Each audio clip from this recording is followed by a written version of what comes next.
কিরে কলা, কেমন আছিস? এখনো সেই লিকলিকে শরীর, একটু মোটা তাজাও হতে পারিস। দূর বাবা, মোটা হয়ে লাভ কি? তোকে দেখেছিস গোলগাল হয়ে শুধু বিছানায় গড়াগড়ি খাস।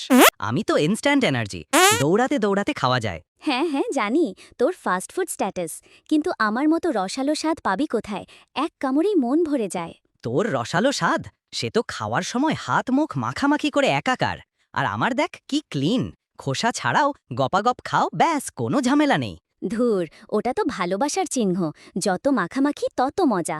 আর তুই কি, শুধু হলুদ আর নরম, কোনো ভ্যারিয়েশন নেই। ভ্যারিয়েশন নেই বলছিস?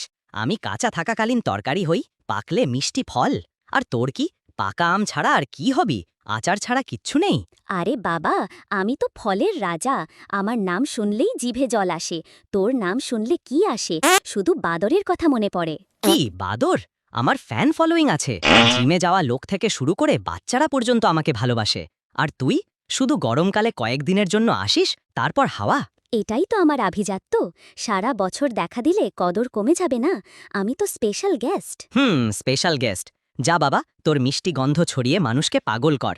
আমি চললাম, দৌড়াতে দৌড়াতে আরও কিছু মানুষের এনার্জি বাড়াই। যা যা, তবে মিষ্টির রাজা আমিই থাকব। দেখাই যাবে।